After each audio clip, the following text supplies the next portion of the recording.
तो दोस्तों Google play store से एमपी परीक्षा का लर्निंग ऐप आप डाउनलोड कर सकते हैं, जहां पर आपको कांस्टेबल का डेली डोज मिलेगा रोज 7 बजे से 11 बजे तक। हमारा कूपन कोड है EXAMGOV40। तो अभी तक आपने डाउनलोड नहीं किया है तो आप अभी जाके डिस्क्रिप्शन में लिंक मौजूद है, वहां पर इसको डाउनलोड कर सकते हैं। तो दोस्तों बात करते हैं वैकेंसी के बारे में। कार्यालय कलेक्टर लोक सेवा प्रबंधन में निकली हुई वैकेंसी सीहोर जिला में, और पोस्ट का नाम है कंप्यूटर ऑपरेटर, सहायक डाटा एंट्री ऑपरेटर। और इसकी पेमेंट जो है 22,770 रुपये प्रति माह के हिसाब से दी जाएगी। जानने के लिए बने रहिएगा पूरी वीडियो के साथ, और वीडियो पसंद आए तो चैनल को सब्सक्राइब, वीडियो को लाइक जरूर कर दीजिएगा। तो बात करते हैं प्रेस विज्ञप्ति की, क्या क्या विज्ञप्ति निकाली है, क्या है इनकी पूरी जानकारी देख लेते हैं। तो मध्य प्रदेश शासन राजस्व विभाग भोपाल के द्वारा लोक सेवाओं की प्रदान की गारंटी अधिनियम को प्रभावी हेतु जिला कार्यालय, मतलब ये जो इनका गारंटी अधिनियम है ना, इसके लिए जिला कार्यालय, अनुविभाग अधिकारी कार्यालय, तहसील कार्यालय इत्यादि में जो लोक सेवा प्रबंधन का कार्य होता है, उसके लिए डाटा एंट्री ऑपरेटर रखे जाने के लिए ये रिक्वायरमेंट निकाली गई है। तो पेमेंट होगी 22,770 रुपये। बात करते हैं रिक्त पदों का विवरण के बारे में। तो अनारक्षित के लिए है पुरुष वर्ग 3 पद, महिलाओं के लिए 2, और इस प्रकार से कुल 5 पद हैं जनरल के। अनुसूचित जाति में टोटल है 3 पद, 2 और 1। और अनुसूचित जनजाति की बात करते हैं तो इसमें है 1 पद, और अन्य पिछड़ा वर्ग की बात करें तो इसमें भी है 1 और 1, 2 पद है ना। इस साइड के पुरुष, इस साइड की महिलाओं के लिए माने गए दिया हुआ है। अब बात करते हैं शैक्षणिक योग्यता की। तो क्या क्या शैक्षणिक योग्यता आपको चाहिए होगी। तो बात करते हैं शैक्षणिक एवं तकनीकी योग्यता की। तो सबसे पहले आपको 12वीं पास होना अनिवार्य है, और आपके पास 1 वर्ष का कंप्यूटर डिप्लोमा होना अनिवार्य है, वो भी यूजीसी ग्रांटेड यूनिवर्सिटी से। और साथ ही साथ आपको सीपीसीटी का जो है प्रमाण पत्र, सीपीसीटी का सर्टिफिकेट होना अनिवार्य है।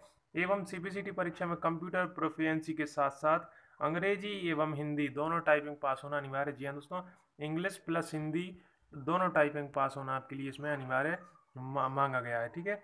और साथ साथ आपको डाटा फंडिंग कार्य की जानकारी होनी चाहिए। दस्तावेजों का स्कैनिंग आपको आना चाहिए। एमएस ऑफिस और डाटाबेस सॉफ्टवेयर में आपको कम से कम 3 साल का अनुभव होना अनिवार्य है। आयु की बात कर लेते हैं। एज 1/1/2019 को न्यूनतम 18 वर्ष और अधिकतम 35 वर्ष होनी चाहिए। और यदि आप शासकीय विभाग या किसी संविदा पर कार्यरत कर्मचारी हैं तो आपके लिए 5 वर्ष की छूट भी प्रदान की गई है। अब बात करते हैं अंतिम तिथि की। तो 5/4/2019 जो है शाम 5 बजे तक आप पोस्ट ऑफिस से ये स्पीड पोस्ट से या जहाँ से भी आप चाहें वहाँ उस विभाग तक ये पहुँचा सकते हैं। उक्त पदों की जानकारी है तो विस्तृत दिशा निर्देश जिला प्रशासन की वेबसाइट www.sihor.nic.in पर उपलब्ध हो जाएंगे। तो चलिए दोस्तों बात करते हैं आगे। फॉर्म किस प्रकार का होगा। तो फॉर्म इस प्रकार का होगा। आपको लिफाफे में लिखना होगा कि कार्यालय सहायक डाटा एंट्री ऑपरेटर हेतु आवेदन पत्र। ये जब आप लिफाफा में बाहर प्रेषित करेंगे तो लिखा होना अनिवार्य है। इस प्रकार का ये होगा। इधर आप फोटो चिपका देंगे अपनी, और बस अपना नाम पता वगैरह सब कुछ भर करके, जैसे कि नॉर्मल फॉर्म भरे जाते हैं, इसमें आप अपनी क्वालिफिकेशन डालेंगे, 10वीं 12वीं जो भी है, सीपीसीटी स्कोर कार्ड, अंग्रेजी टाइपिंग कितने % है जो भी है, डाटा फंडिंग की कार्य की जानकारी देंगे आप साथ ही साथ। और जो कुछ भी इसमें मांगा हुआ है, एमएस ऑफिस कार्य करने का अनुभव मांगेगा। तो फिर ये घोषणा पत्र होता है, आपको इधर दिनांक और स्थान डाल करके अपना भर के दे देना है। चलिए अब बात करते हैं आपके लिए दस्तावेज क्या क्या लगाना है साथ में। तो सबसे पहले आपको हाई स्कूल अंक सूची लगाना होगा, वो होती है जन्मतिथि के लिए। फिर higher secondary CPCT score card, diploma computer का ये अनुभव होगा 3 वर्ष का। और एमपी के मूल निवासी हैं तो निवास प्रमाण पत्र, और मध्य प्रदेश के सक्षम प्राधिकारी द्वारा जाति प्रमाण पत्र यदि लागू हो, तो जो कि जनरल वालों के लिए लागू नहीं होता है। चलिए अब बात करते हैं नियुक्ति की सामान्य शर्तों के बारे में। कौन कौन सी शर्तें हैं।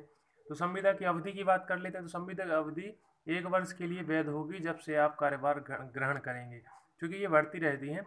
और 18 से 35 वर्ष की आयु, न्यूनतम 18, अधिकतम 35 वर्ष से नहीं होना चाहिए। 18 से कम और 35 से अधिक नहीं होना चाहिए।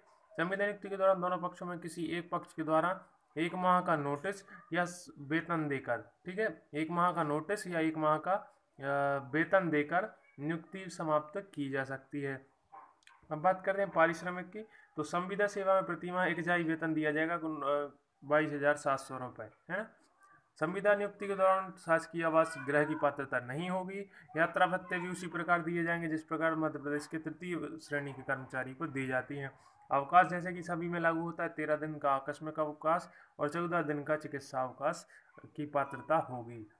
अब ईपीएफ कटौती की बात कर लेते हैं। तो ईपीएफ कटौती के संबंध में ईपीएफ फंड ये जो एक्ट है 1952 इसके प्रावधान लागू होंगे। और इम्पोर्टेंट कोई चीज़ देख लेते हैं तो समझ में नहीं हाँ, एक ये इंपॉर्टेंट है कि यदि आप संविदा नियुक्ति आदेश जारी हो जाता है तो 15 दिन के अंदर अंदर आपको ज्वाइनिंग करनी ही होगी। और एक और इम्पॉर्टेंट चीज़, नियमितीकरण के संबंध में आप कोई मांग या दावा प्रस्तुत नहीं कर सकते हैं। और बात कर लेते हैं मेरिट सूची। मेरिट सूची किस प्रकार से बनाई जाएगी? तो मेरिट सूची बनेगी सीपीसीटी के स्कोर कार्ड के आधार पर। सीपीसीटी के प्रेफरेंसी में आपको जो नंबर मिलते हैं उसके आधार पर मेरिट तैयार की जाएगी। और यदि दो लोगों के एक से नंबर है तो फिर आपका इंग्लिश टाइपिंग की देखी जाएगी, इंग्लिश टाइपिंग की स्पीड कितनी है। यदि वो भी समान होती है तो फिर हिंदी टाइपिंग देखी जाती है। यदि वो भी समान होती है तो फिर 12th के मार्क्स आपके देखे जाएंगे और जिसको ज़्यादा स्कोर बनेगा उसको ये नौकरी दे दी जाएगी।